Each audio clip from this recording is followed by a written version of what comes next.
మంచి సినిమా అంటే నిజంగా అంటే ఎమోషనల్ సినిమా, హర్రర్ సినిమా అయితే రాలేదు. ఆ టైప్ సినిమా అయితే హర్రర్ సినిమా రాలేదు. మనం ట్రైలర్లో చూస్తుంటే మీరు చూస్తున్నారో లేదు, ఆ లైను, ఆ కాగిడాలు పట్టుకెళ్తాం హాల్లో, అదే హాల్లో చూస్తే ఒక పెద్ద తెర మీద చుద్దులోకి నిజంగా మైండ్ బ్లోయింగ్. గ్రాఫిక్స్ కూడా మొత్తం వదురుసు అనమాట. మన ఫ్యామిలీ గురించి ఇప్పుడు లయ్య గారు ఇంకా చాలా మంది పెద్ద పెద్ద యాక్టర్స్ ఉన్నారు కదా, మరి ఫ్యామిలీ గురించి కదా మరి సినిమా అయితే చాలా బాగుంది. ఎందుకంటే చూసేగా మాట్లాడండి, చూడకుండా కూడా చాలామంది కామెంట్లు పెట్టి చేయొద్దు ప్లీజ్. ఎందుకంటే ఎన్నో కోట్లు 8 సంవత్సరాలు కష్టపడి తీసిన సినిమా అంటే వకీల్ సాబు అన్న డైరెక్టర్ గారు మనం చేసిన సినిమా కాబట్టి ఆ స్టోరీ రేంజ్లోనే ఉంది. సినిమా కూడా చాలా బాగుంది.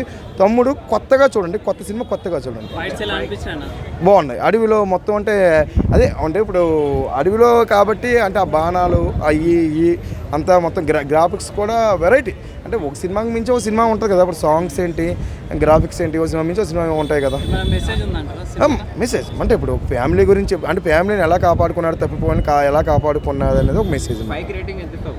నేను 5కి 3.2 ఇస్తానండి.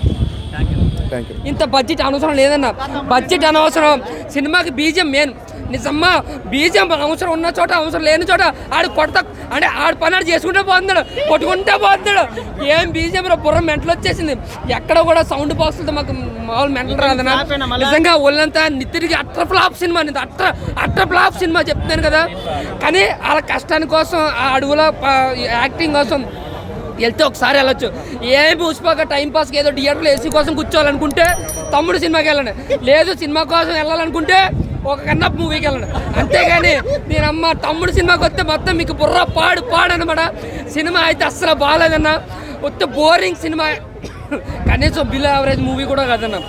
ఒక యాక్షన్, ఒక్క ఫైట్ ఒకటి సెకండ్ టాప్లో ఉంటుంది, అది డెలివరీ టైం అని చెప్పి ఒక సిచ్యువేషన్లో వచ్చే ఫైట్, ఆ ఒక్క ఫైట్ ఒకటే బాగుంది. బీజిఎం వేస్ట్, ఖర్చు వేస్ట్, డైరెక్షన్ వేస్ట్, టోటల్గా సినిమా బొక్క. Thank you. అనుకన్నా సినిమా ఇండస్ట్రీ ఇజ్జత్ తీసేసిన డైరెక్టర్ అయితే మాత్రం 100%. అసలు దిల్ రాజు ఎట్లా యాక్సెప్ట్ చేశాను? నాది 300 పోయింది, దిల్ రాజు 3 కోట్లు పోయిందో 30 కోట్లు పోయిందో ముందు దిల్ రాజుని అడగండి. ఇంత ఘోరమైన సినిమాకి దిల్ రాజు ఎట్లా ప్రొడ్యూస్ చేశాడు అసలు అర్థం కావట్లేదు. అసలు లోపల 3 గంటలు వేస్ట్ అనుకుంటే ఇక్కడ 3 నిమిషాలు కూడా వేస్ట్ అవుతుంది నా టైము. అసలు దిల్ రాజు ఎట్లా ఒప్పుకున్నావు స్వామి నువ్వు? ఎందుకు అసలు ఈ సినిమా ఎందుకు ఒప్పుకోవాలనిపించింది దిల్ రాజు? నేను అడుగుతున్నాను. హీరో నితిన్ అడగను, డైరెక్టర్ని అడగను. అసలు దిల్ రాజు ఎందుకు ఈ సినిమా ప్రొడ్యూస్ చేసినావు? లేదంటే ఎవరైనా నీకు డబ్బులు ఇచ్చి నీ పేరు చెప్పుకునే వాళ్ళ సినిమా తీసుకున్నారా చెప్పండి? స్టోరీ కాదన్న, అసలు సినిమా అంటే ఏ ఎక్స్పెక్టేషన్స్ ఉన్నా లేకపోయినా ఎంటర్టైన్మెంట్ అన్న, జస్ట్ ఎంటర్టైన్మెంట్. ఆ ఎంటర్టైన్మెంట్ కూడా ఇవ్వలేకపోతే కోర్టు అనే సినిమా చూడండి, సినిమా స్టార్టింగ్ నుండి లాస్ట్ వరకు ఎవరు సినిమాల నుండి బయటికి రారు. ఈ సినిమాలు అసలు ఎప్పుడు వదులుతారా, బయటకు వచ్చేద్దాం అన్నట్టుంది. అసలు సినిమా తీయాలంటే ముందు ఏదంటే దానికి ఏమైనా సర్టిఫికేట్ ఉంటే ఆ సర్టిఫికేట్ తీసుకోండి రా బాబు. మీకు సర్టిఫికేట్ ఉంటేనే మేము సినిమా వచ్చి చూస్తాము. ఇంత అదే కదన్న, డైరెక్టరే ఇంతకుముందు ఏ సినిమా తీసాడు నాకు తెలీదు. నితిన్ గారు తెలుసు, దిల్ రాజు తెలుసు. నేను దిల్ రాజుని బేస్ చేసుకునే సినిమాకి వచ్చిన.